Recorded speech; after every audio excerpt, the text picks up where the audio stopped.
All right, live from Studio G and fighting for you from the foxhole of freedom. Here we dive into another brand new hour. Warning to all of you. The Steve Gruber Show often results in extended periods of American pride, American optimism, and uncontrollable enthusiasm for this country's future. We're kicking off the live broadcast and Real America's Voice, MTN, and other networks, reaching a growing global audience. This is the Steve Gruber Show live in all 50 states and around the world. Here are three big things you need to know this hour. Number one, President Trump signed legislation Wednesday cutting back on regulations on water restrictions. He's making showers great again. Number two, a whistleblower testified on Capitol Hill that Facebook and Mark Zuckerberg worked directly with the CCP to implement censorship even on Americans. Shocking, right?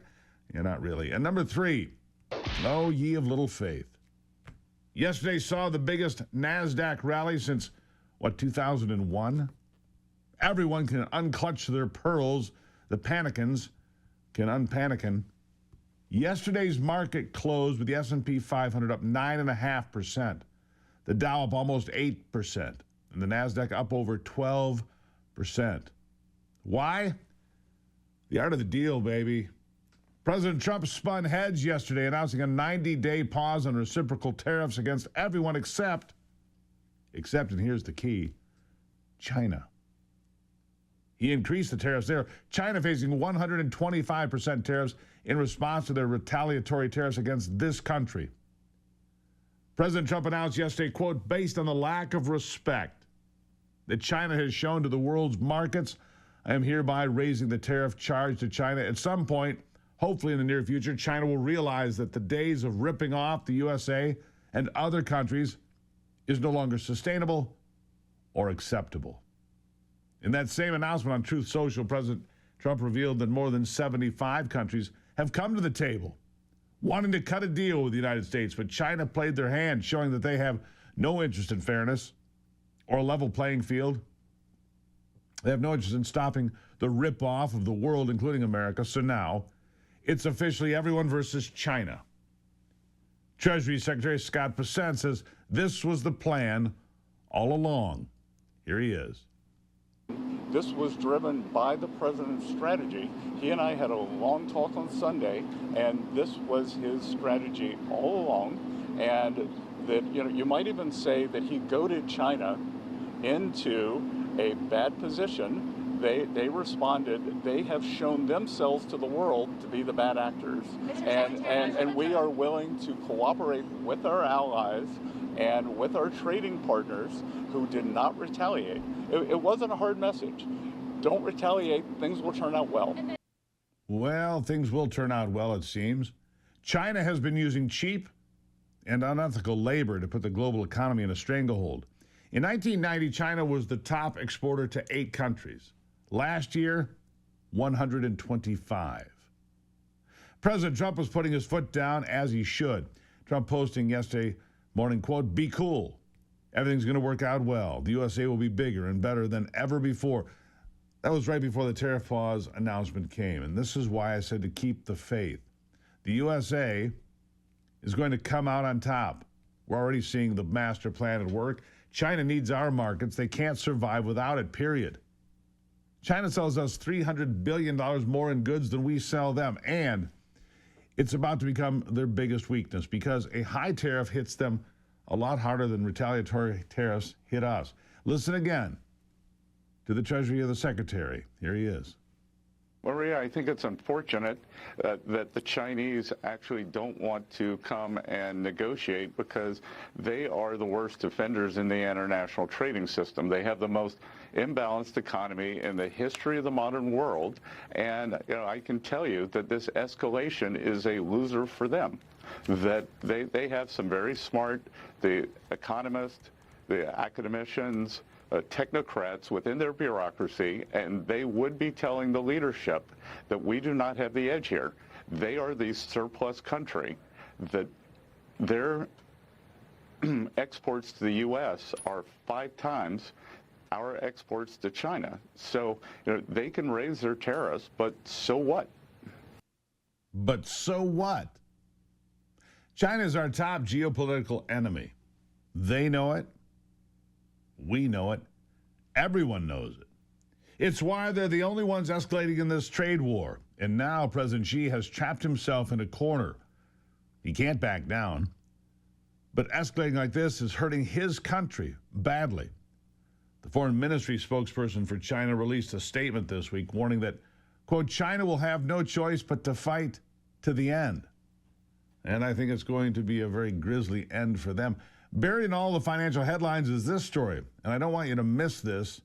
Another big headline is the Chinese yuan, fallen to its lowest value in 17 years.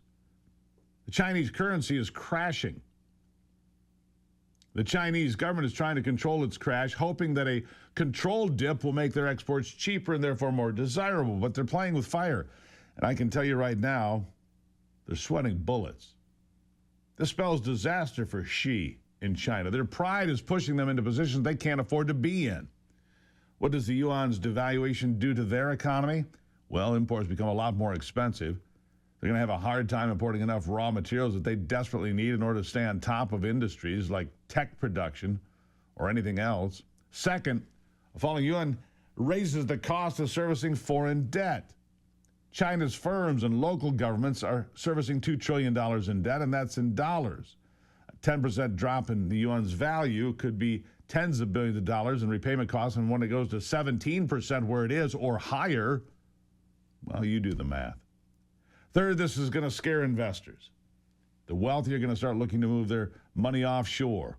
The investment sector is going to lose faith in the Chinese economy, which could be disastrous for them. And obviously, a devalued yuan will result in inflation, something else they can't afford right now, inflation. So the pressure is on.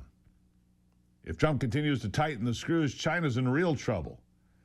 And you know what business magnate Kevin O'Leary says? Tighten those screws harder, a lot harder. Here he is. 104% tariffs on China are not enough. I'm advocating 400%. I do business in China. They don't play by the rules. They've been in the WTO for decades. They have never abided by any of the rules they agreed to when they came in for decades. They cheat, they steal IP. I can't litigate in their courts. They take product, technology, they steal it, they manufacture it and sell it back here. Never has an administration. 400% tariffs? What would that look like? I want Xi on an airplane to Washington to level the playing field. It's just not about tariffs anymore. Nobody has taken on China yet, not the Europeans, no administration for decades. As someone who actually does business there, I've had enough. I've had enough. As someone who actually does business there, I have had enough. Kevin O'Leary, Mr. Wonderful, a Canadian, by the way. He gets it. America needs to be taken seriously again. Our politicians for the last several years have made that nearly impossible, but not anymore. As they say, there's a new sheriff in town, and he seems to be taking his job quite seriously. We'll take a break and talk more about this and how it'll impact you, but for those of you that are retired or on a fixed income, you can breathe a sigh of relief at least a little bit today. It's the Steve Gruber Show. Welcome to it. I'll be right back.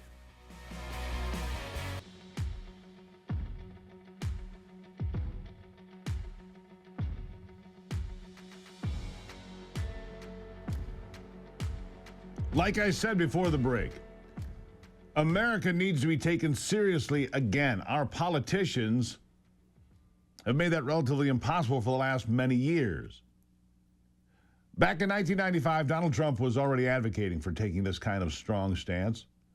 Just replace his comments on Japan with China, and you've got a spot-on prophecy for this goal, for this presidential term. Listen to this. I would take a much harder stand. I'd take a much more difficult stand, I would say. Make a couple of enemies. I think I'd make a lot of friends, ultimately.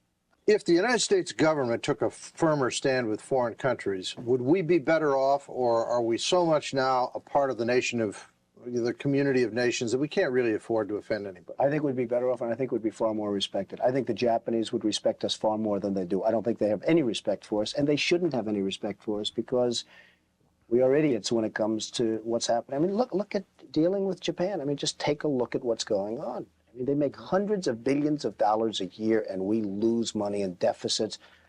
and nothing happens. And they say, no, the Japanese are learning and they're starting to open up. In the meantime, every second goes by, we're losing. I just think that people would have far greater respect for this country if we took a much tougher stand. It's really quite pathetic. That was 30 years ago. He was 48 years old 30 years ago. Same man today, though. But now he's got the power to do something about it. Things have changed dramatically. Listen. I'm proud to be the president for the workers, not the outsourcers. The president who stands up for Main Street, not Wall Street, who protects the middle class, not the political class, and who defends America, not trade cheaters all over the globe. They're trade cheaters. They cheated on us. They cheated with tariffs on us. They stole our money. They stole our jobs. Yeah. China's the largest exporter of steel now. Did you know that? But with these tariffs, Trump is giving the U.S. steel industry a shot at being more competitive, being relevant again. What does that mean? Well, benefits for those looking for a way to level up the middle class. Listen to an American steel manufacturing CEO explain the rebuilding of America's capacity to build things. Here it is. We absolutely have had a couple people anxious about their stock market, about the stock market. But again, you know, our goal is that we're going to sell millions more dollars, so we have to hire many more people. If we do that, we're going to hire them at very good jobs, with very good pay, wonderful benefits with the 401k match. True, there's some companies that have been buying T-shirts from Vietnam and China, and they're going to have to pay a couple more bucks for a T-shirt, and then the American consumer is going to have to pay more for a T-shirt. That's obviously not pleasant for those American consumers. But I think there's going to be an overwhelming surge of hiring in America as things level out, as American factories ramp up and people have to hire talent, buy machines. We've invested money in buying new machines because we're so enthusiastic, so optimistic about the future. That's going to start happening throughout the nation, and people are going to be leaning into the future. This is a very exciting time for the American manufacturing worker. We're going to be able to pull people from poverty into the middle class that used to not have an avenue. They had no shot at getting into the middle class. We're going to be able to offer them a shot. They're going to have a shot now. Guys like that get it. You see, this is a redistribution of wealth, but not in the way you would think about it. It's a redistribution of wealth from corporations that profited from children making things in China for $2 a day. All right, so it's reshoring manufacturing. Communities will revive. National security improves because it's being made here. Supply chains become resilient. New factories create high-paying jobs, which creates opportunity for the middle class. The middle class is reconstituted. So guys like that get it. Politicians and media pundits suffering from TDS do not. Senator Elizabeth Warren, about as nutty as they get, squawking and squealing and screaming like a smashed cat. Here she is. No rhyme or reason to the numbers is just creating economic chaos. And when there's economic chaos, no one wants to make investments in the United States to build more manufacturing, to build more good jobs here in America. Yeah. News flash, Pocahontas. The Trump administration has already secured more private investment in the past 12 weeks than President Biden did in his entire term. It's over $7 trillion in investment and counting. And as this plays out, you'll hear more. The establishment did everything they could to create a panic. They predicted a Black Monday. It never came. They went buck wild over the market's dip on Tuesday. They were salivating at the possibility of Trump failing, even if it meant the market and the economy crashed. They hoped for it. But their hopes have been crushed. Trump has come out on top. China is stuck in a corner all by itself now. And the rest of the world scrambling to make zero-on-zero deals with us. Thank God. Do you think the U.S. could be in this position if Trump had acted nicely or played nice? Pretty please? No, of course not. He had to break all the rules of global trade. And big shocker, Trump was right about everything. Not the first time. It won't be the last. It's not over yet either, my friends. There's going to be other drops in the market. There could be shocks today, bumps along the way, all of it. 2025 is going to be a year of surprises. That I can assure you. But it's not over. And we're in far better shape today than we were just 24 hours ago. My money is on Donald Trump. Appreciate you being here. You know, your morning deserves a lot more than weak mass-produced coffee. You need 1775 coffee like we have here. I'm going to show you this right here. Single origin, high altitude. Hand-picked and roasted for bold, uncompromising flavor. No chemicals, no toxins. It's damn good coffee. It gets me fired up here every day. You might have noticed. I get fired up here every day. Say, God bless America. You know, it's one thing we're going to have to import is coffee. We don't make much of it. But 1775 Coffee makes great coffee. And you can find out more at 1775coffee.com/Gruber. Use the promo code Gruber. You're going to save money. And every dollar you spend is an entry to win a Tesla Cybertruck and $30,000 in cash. Wake up. Stand for something like I do. Drink 1775 coffee. God bless America. I'll be right back.